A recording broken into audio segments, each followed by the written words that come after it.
আসসালামু আলাইকুম, শুভ সন্ধ্যা। আশা করি আপনারা সবাই ভালো আছেন। দেখতে পাচ্ছেন এটা আমাদের একটা প্রজেক্ট, মালচিং প্রজেক্ট। এখানে আমরা মরিচ একটু দেখাই। এই যে দেখেন মরিচ মরিচ আর হচ্ছে শসা।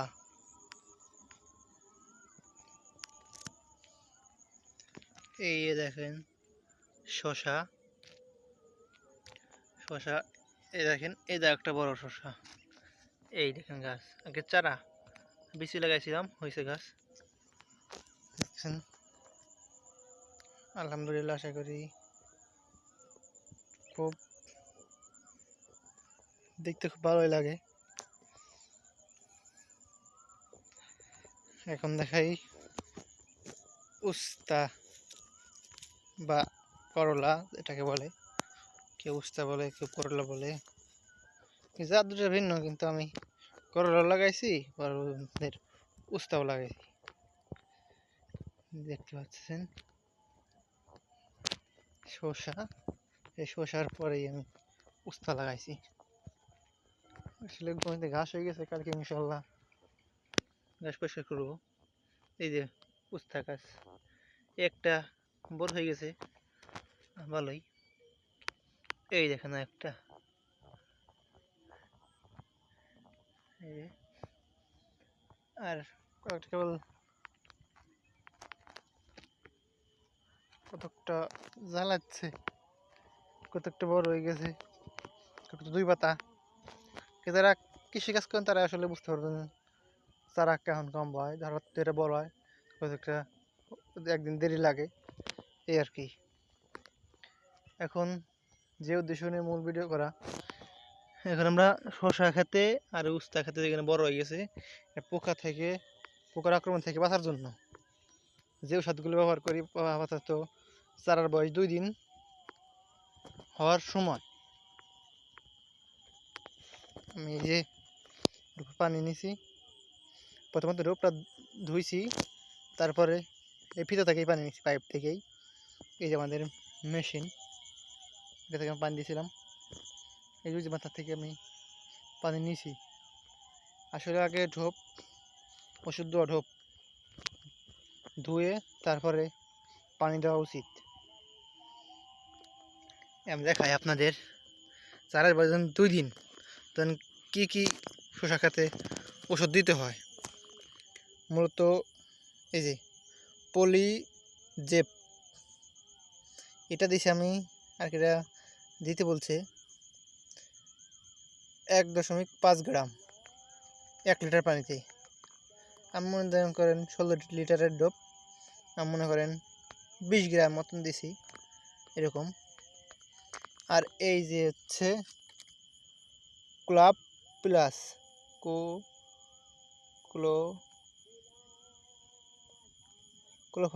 কোলোফাপ প্লাস।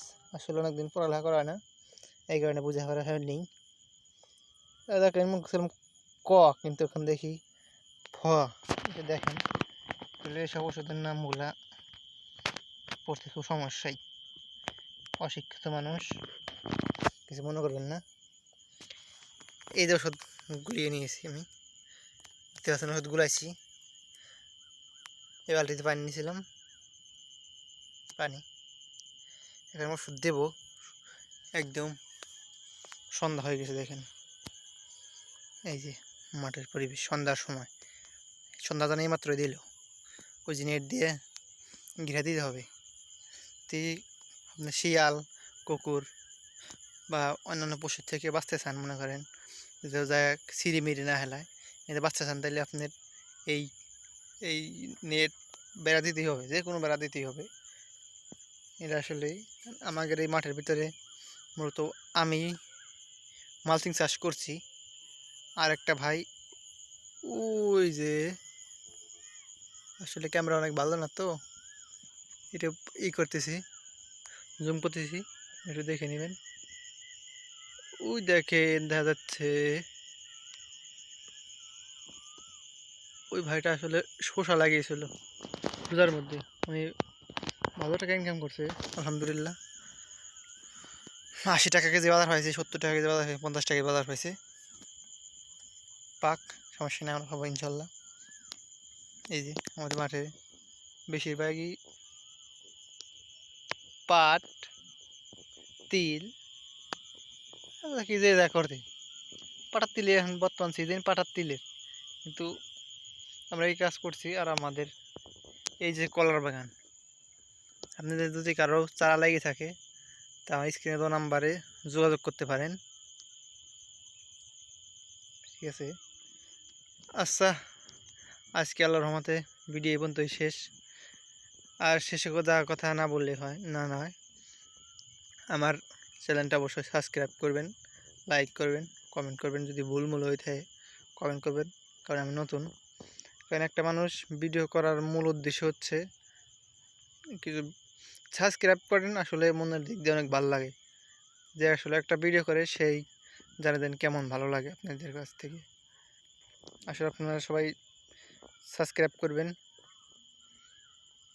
তো আজ এই পর্যন্তই। আসসালামু আলাইকুম।